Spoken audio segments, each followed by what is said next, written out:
আজি আমি যি স্থানত উপস্থিত আছো সেই স্থান আজি আপোনালোকক এটা দুঃসংবাদ মানে এটা বেয়া খবৰ দিবৰ কাৰণে আমি ক'ব লগা হৈছে। সেইটোৱে আমাৰ কাৰণে দুখজনক। যোৰাবাটৰ একমাত্ৰ যিখন চৰকাৰী এল পি স্কুল, আজি চৰকাৰী এল পি স্কুলখনত যোৱা যিটো বাট, সেই বাটটো পয়া লগা, তাৰপিছত আপোনাৰ যোৱা যিটো মানে বাটটোত একদম সংযোগ কৰিছে এখন ব্ৰিজ। আজি মোৰ পিছতে এই ব্ৰিজখন নিৰ্মাণ কাৰ্য চলি আছে আৰু সেই নিৰ্মাণ কাৰ্য কোনো চৰকাৰীভাৱে নহয়, সেই নিৰ্মাণ কাৰ্য হৈছে ৰাইজৰ সহযোগত। আজি প্ৰত্যেক বছৰে যেতিয়া যোৰাবাটৰ কৃত্ৰিম বান হয়, তাৰ পিছতে ৰাইজে প্ৰত্যেক বছৰে এই ব্ৰিজখন বা প্ৰত্যেক কিছুমান সময়ত মাহে মাহে এই ব্ৰিজখন নিৰ্মাণ কৰি কাম কৰি থাকিব লাগে। কিন্তু চৰকাৰ প্ৰশাসনে আজিলৈকে বাৰম্বাৰ আমাৰ ৰাইজে অনুৰোধ কৰাৰ পিছতো, বাৰম্বাৰ কোৱাৰ পিছতো কিন্তু আজিলৈকে যোৰাবাটৰ একমাত্ৰ চৰকাৰী স্কুলখনৰ নামত এখন ব্ৰিজ মানে সেই নহ'ল। আৰু বিভিন্ন সময়ত 10 লাখ টকা 15 লাখ টকা আমি অহা বুলি শুনো। কিছুমান সময়ত আমি মন্ত্ৰী বিধায়ক আহি ফলক লগাই কিছুমান স্মাৰক বা কিছুমান মানে ডাঙৰ ডাঙৰ কথা কোৱাও শুনো, কিন্তু সেই টকাসমূহ ক'ত যায় আমি নাজানো। এই ফলকসমূহ এটা সময়ৰ পিছত যেতিয়া মানে মুকলি কৰাৰ দিনাখন ধুনীয়াকৈ ফটো উঠাৰ কোনো সময়ত থাকে, কিন্তু তাৰপিছত নোহোৱা হৈ যায়। কিন্তু আমাৰ প্ৰশ্ন হৈছে যে চৰকাৰী বা এই প্ৰশাসন যন্ত্ৰটো ডিমৰিয়াত আছেনে নাই, আৰু যদি আছে তেতিয়াহ'লে যোৰাবাটৰ এই অঞ্চলসমূহ ঢুকি পোৱা নাই নেকি?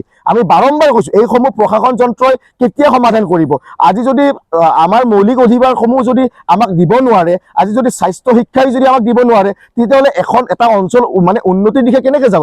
আজি যোৰাবাট এনেকুৱা এটা অঞ্চল, আমাৰ ইয়াতে হাইস্কুল এখনৰ অভাৱ, আমি বিভিন্ন সময়ত সেইটো হৈও মাত মাতি আছোঁ। কিন্তু এল পি স্কুলখনত যোৱা যিটো বাট, আজি মানে ল'ৰা ছোৱালীয়ে এনেকুৱা হৈছে যে মানে মুখ্যমন্ত্ৰী বা শিক্ষামন্ত্ৰী ডাঙৰীয়াই এই যিদিনাখন গুৰুত্ব দিব, যিদিনাখন মানে ইয়াতে ল'ৰা ছোৱালীৰ মৃত্যুবৰণ কৰিব লাগিব, নিউজত 3 দিন 4 দিন ধৰি TRP হ'ব লাগিব, তাৰপিছত মুখ্যমন্ত্ৰী ডাঙৰীয়াই বা আমাৰ শিক্ষামন্ত্ৰী ডাঙৰীয়াই এই ব্ৰিজখন বনাই দিম বুলি বা শিক্ষা ব্যৱস্থাটো উন্নত মানৰ কৰিম বুলি চাগে কথা ক'ব। আমাৰ মানে মনত তেনেকুৱা ধৰণৰ প্ৰশ্ন উদয় হৈছে। সেইকাৰণে আমি মুখ্যমন্ত্ৰী ডাঙৰীয়াক আৰু শিক্ষামন্ত্ৰী ডাঙৰীয়াক আৰু ডিমৰিয়াৰ প্ৰশাসন যন্ত্ৰটোক আমি অনুৰোধ আৰু আমি দাবী জনাইছোঁ যে অতি শীঘ্ৰে হয়তো বনাই দিয়ক, নহ'লে কিন্তু তীব্ৰ গণতান্ত্ৰিক প্ৰতিবাদৰ কিন্তু মুখামুখি হ'বৰ কাৰণে আপোনালোক সাজু থাকক। একদম আমি স্পষ্টকৈ কৈছোঁ। নমস্কাৰ।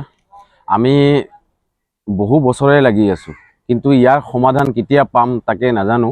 আৰু কাৰণ আমাৰ বহুত ধনী ঘৰৰ ল'ৰা ছোৱালী ইয়াতে পঢ়িব নাহে, দুখীয়া ঘৰৰ ল'ৰা ছোৱালীখিনি মা বাপেকে মৰক বুলি এৰি দিছে। আৰু ইয়াতে এতিয়া নৈত উটি গ'লেও উটি যাব, লাগিলে স্কুল পঢ়িলেও পঢ়িব, ঘৰলৈ উভতি গ'লেও যাব, নহ'লে নগ'লেও হ'ব। মানে সেই ধৰণৰ আমি এটা পৰিৱেশত জীয়াই আছোঁ। গতিকে স্পষ্ট কথা, আমি বিল আছিদ খানা তৰফৰ পৰা একদম স্পষ্ট কথা কৈছোঁ, ইয়াৰ যদি কোনো উপায় নহয় তেতিয়াহ'লে চিধাকে কৈছোঁ, তীব্ৰ প্ৰতিবাদ গঢ়ি তুলিবলৈ আমি প্ৰস্তুত আছোঁ। গতিকে এই কথাখিনি আপোনালোকৰ মাধ্যমেৰে আমি অসম চৰকাৰক জনাই দিব বিচাৰিছোঁ, আৰু যিখিনি আমাৰ বিভাগীয় কৰ্তৃপক্ষ আছে তেওঁ সকলোকো মানে কাণ চুৱাই দিছোঁ যে আপোনালোকে ইয়াৰ সমাধান উলিয়াওক। আৰু যিখিনি অবৈধ মাটি, স্কুলৰ যিমানখিনি 2 বিঘা মাটি এলটমেণ্ট আছিলে আৰু 2 বিঘা মাটি এলটমেণ্ট লাগে অবৈধ বেদখলকাৰীক উচ্ছেদ কৰাক আমাক সহায় কৰক, নহ'লে আমি প্ৰতিবাদ আমাৰ মূল লক্ষ্য, আৰু আমি জেল যাবৰ কাৰণে ভয় নাখাওঁ। এইখিনি আমাৰ এটাই কথা, স্পষ্ট কথা। জয় আই অসম।